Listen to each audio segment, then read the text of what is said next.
Welcome to the Peachtree Morning Show by DCI. It's a wise way to start the day. Hope you enjoy. Good morning. Welcome to Peachtree Morning Show. Today we have guest Michael and then my colleague, my best friend, Catherine. So today is 15th of July, Wednesday. This is an amazing day, and then we have good questions from Chinese people. So let me show the question first. Here is the questions. Hello， 大家好，我叫陈年金，我来自中国啊，我是一个特教老师，我有一个关于自闭症孩子的一个困惑，想要请教一下。那自闭症在目前为止它是无法根治的，也就意味着一旦明确的自闭症的话，它就是一辈子的事情。而这样的家庭和孩子非常的多，他们也饱受各方面的压力，包括经济的、教育的、情感上的，还有社会的一些理解。请问金刚智慧能够逆转这样子的自闭症吗？有没有更好的方式可以给到他们更加彻底的帮助？ So I know all you guys know what's going on. So let's start. And it's in Chinese, so we need Catherine to do some translations. Okay, so this is a lady from China. Her name is Chen Tianqing, and she's a special needs or a special education teacher. And this is the question about the children with autism. Autism is so far incurable. And once the disease is a lifetime thing, so there are many such families and children, and they are under a lot of pressure, like financial, emotionally, and not understood by others, etc. And so can we use the DCI wisdom to reverse such autism? Is there a better way to help them more radically? This is such a beautiful question. As I have two daughters, when I still remember that when my daughter, when my first daughter came out, and nothing we can do it. We just want her to be healthy. All this disease, we don't know when it's coming from and where it's coming from. We just pray to the God, right? Please, please don't get it. And then I think it is a tough thing if your kid got this disease. And how does that? Geshe, do you have any ideas for these questions? I will tell a story, okay? The Grandpa Mike likes to tell the story. So one time I was in California, and some family asked me to come to their house, and their son is autistic. And they asked me, this was like 25 years ago, they asked me, is there something we can do to help this boy? Then I was thinking, you know, really, the boy has to plant his own seeds, right? Yes. So he has to make some seed, but he cannot understand anything. So we made a plan that every week they will take the boy to the children's hospital, and they will put a toy in the boy's hand, and they will teach him to give it to the other kid. You know, just simple, no big thing, you know, no big psychology, no big treatment. Just they give him the toy, and they move his hand to the other kid, and he gives the toy with his own hand. And this will plant a seed in the child's mind of giving to other people. And so we tried like that for a year, you know. I used to go every week or every 2 weeks. And one day they asked me to come to the house. And they said, okay, to the boy, okay, show Uncle Mike, you know, what you learned. And he sat down at the piano and he played an unbelievable, beautiful song, unbelievable. And I think it helped to change him. I think those seeds helped to change him. And now he's a pretty famous piano player. Wow. Yeah. So strange. So which means that we still can help the kid by doing the little things for sharing or helping other peoples. Maybe they have the same problems, and then little by little, and then he can gain his own good seeds, and then he still become an amazing person. Yeah, wow. I think. And what do you guys do? Catherine, do you have any ideas for these questions?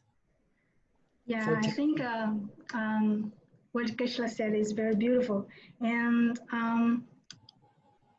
as a parents or as a teacher, we should really be like wise.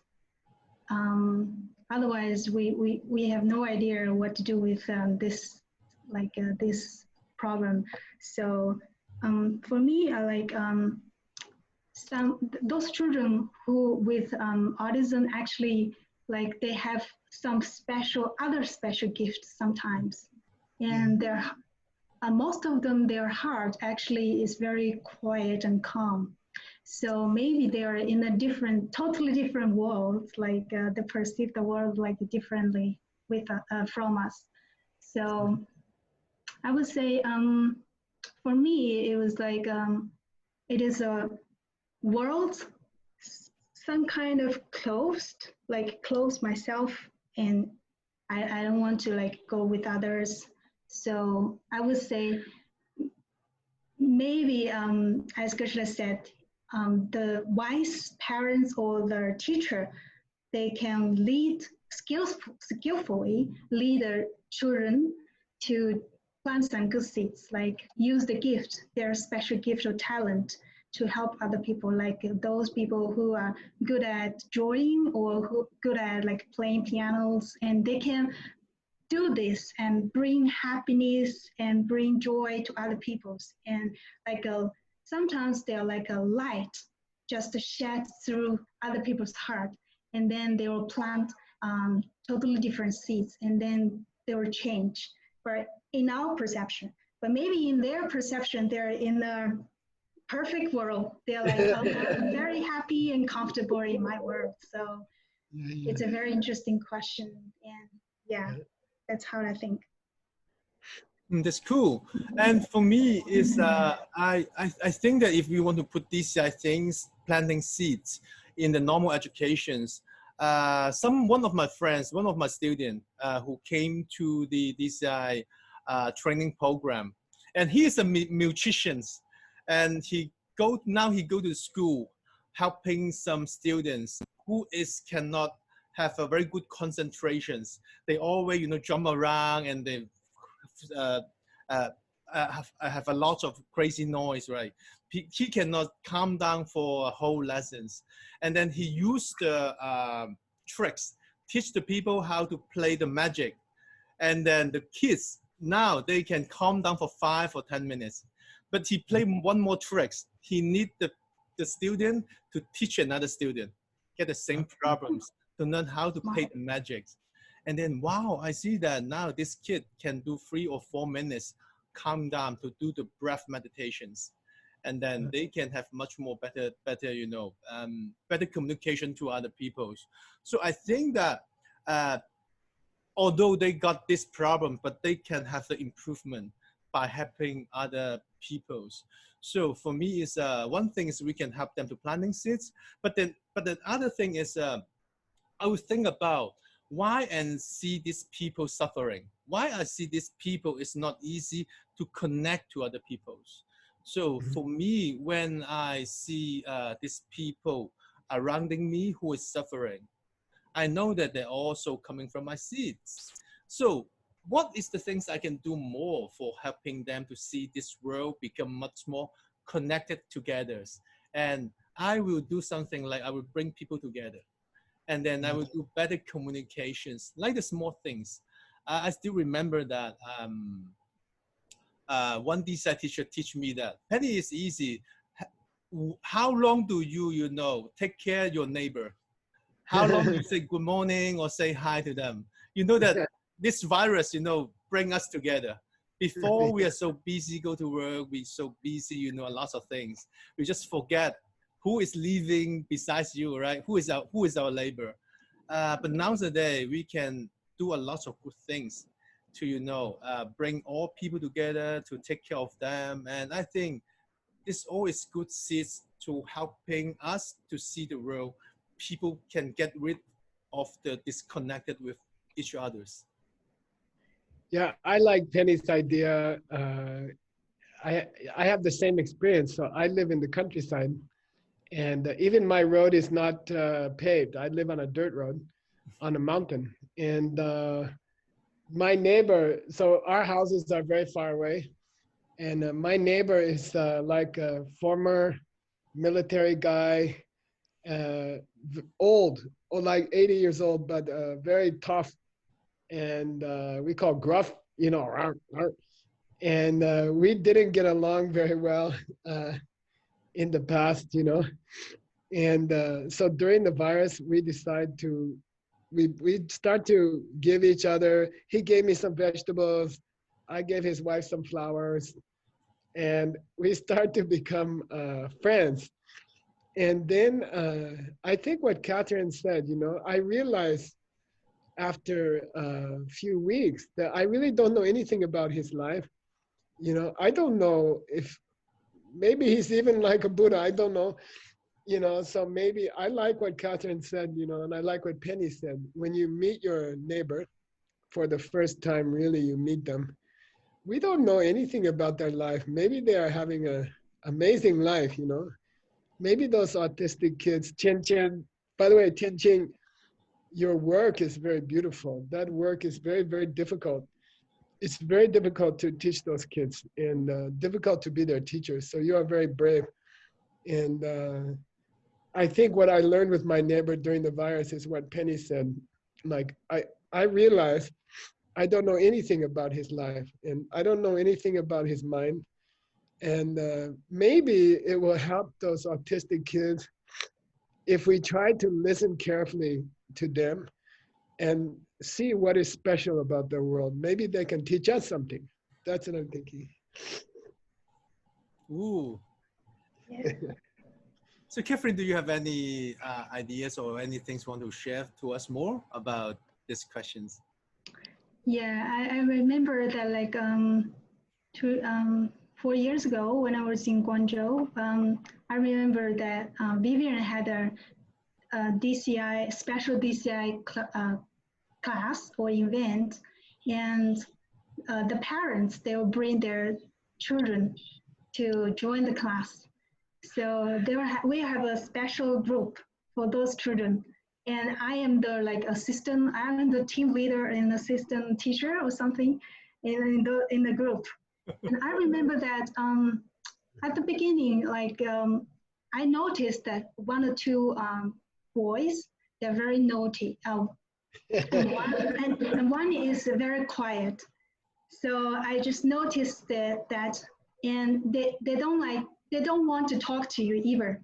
They're like, oh, I don't care anybody what everybody else doing. So they're like in their words or something. So, but suddenly at that moment I realized this is coming from my seeds. So why I'm in such a group like with those kind of children. So I noticed that, and then I decided I need to plant a seed for a connection, and I will listen and I'll notice what's their specialty, what's their talents. So I intensely ask them to those people who are quiet, and I ask him for advice sometimes. And for those who are naughty, I ask them to help other people, help others. So, and then after the class, at the beginning they don't care anybody, but after that, and then they totally changed. You can see that, you can tell the difference. So, and until now, I know there some of them, the quiet boy, he's really like he help others a lot, and he's outgoing now. So I'm very happy. So what I want to say is actually, as a wise teacher or as a parent, you can just observe. You can just listen, as Geshe said, listen and observe, see what their specialty or what their talents are, and then you can skillfully lead them to plant some seeds, because we couldn't plant seeds for someone else. They have to plant the seeds themselves. So that's what I would like to say. Oh, that's so Wow, beautiful, man. Catherine. That's amazing. How to see the people, how to find the talent, and then how to use it, become a tools to help them to improve. This is amazing. And one more thing I want to add is, as I'm a parent, and I found that if you label the kid, and then you will always be not happy if you just break out of the box. Don't label the kid. They got problems, and I can share with you that the problems will never exist. It will change. No problems that is never ending. And No, I found it is on my kid because my bigger daughter, she says that, Daddy, I want to be taller. I want to be taller. One day, she is become very tall. But when she's about in 8 years old or 9, she's still quite short because she want to play the basketball. So I find that don't label the kid as short or she is not concentration, she's not better things, and don't just take it away. And then I think just work with them. What is the level now it is, and then just play with them. I think the kid will more happy, and then you will more relaxed when you teaching with the kids. This is what my experience that when I work with my two daughters. So now, Catherine, do you would like to do the recap for today's any practical things for the teachers? Well, as I like what Penny and Geshla said, and the world is not like it's not changing. Each means is changing. So actually, with what we perceive is like kids with autism, actually it can change, right? Because it's coming from our world. So as a teacher, I would say let's first notice that we can change that. We can change the kids in our world because they are in our words. And then we, as a teacher, we can like do some skillful things to lead them to notice their specialty or talents, and then we can skillfully lead them to plants and good seeds so that they will change also.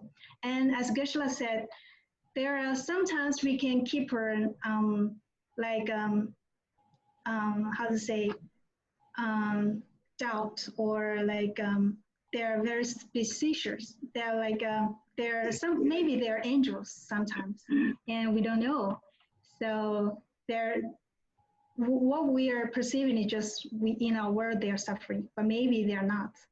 So if we notice that and we plant seeds to change that, and we'll see them they're happy, whatever they change or not, and we'll see the kids they're very happy. So as a teacher and as a wise parents, we can learn more about this DCI wisdom, and with understanding, we can cautiously we can plant seeds to change that. Hopefully it helps. You're amazing for recap. I'm so happy that we get you because we talk a lot of things, but you do a very good summary. One more thing I want to add is I think the teachers for asking these questions, you should, when you go to sleep, you should be happy what you are doing. You're helping a lot of kids, right? You just bring them to the world and to connect with a lot of people. I think that you should, be happy before you sleep, do a coffee meditations. And then, Geshula, do you have one more things want to, give some key point or main point that you want to for finish this video? I'm going to do the lazy teacher system. Okay. 2 parts. First part, I agree 100% what Catherine said. And I don't have anything to add to that. It's a very cool what you said. So I would just say, listen to what Catherine said. Then second part of my suggestion, listen to what Penny said about the coffee meditation. Because Tianqing, your job is very difficult. I know how difficult it is to work with these kids. And you are very brave to work with those kids. And you have a lot of compassion. So I think sometimes before you sleep, then congratulate yourself without pride. But honestly, you are doing great work. So we see big people in the world. We see big corporate executives and many important people in the world, but actually you are an important person in the world, and you should do a lot of coffee meditation. Okay, good. So we summarize all this stuff, and we hope that we can help you to solve the problems. Also, I think a lot of parents, when you hear this video, it can help you, can have a lot of ideas how to work with your kids. Okay, so now we have shared what is the questions for tomorrow. Tomorrow questions. Okay, here. Okay. So, what seeds does I plant to see galaxies and stars away as light years, billions of light years? And what do I project during the day when I see the sun, the moon, possibly Venus and Jupiter? And how comes that I can see stars closer and far away depending on the magnification factor that I switch on the telescope? Thank you. Tough question. Yeah, beautiful question. And we want to receive more questions. So please send questions to us to see Yes. questions. Send email to us about the questions. Okay, and then we will our guests will pick some of this, and then we will use it in the show. Okay, share this wisdom with your friends. If you like it, share this video. Okay, see you tomorrow, and another guest. Okay, we will see you later. I'll see you guys on Friday. Okay, thank you. Don't forget on Friday you're gonna tell us who's the playlist winner. Okay. Okay. Okay. Bye-bye. Thank you, Catherine. Thank you, Penny. Thanks for watching today's Peachtree Morning Show. See you next time.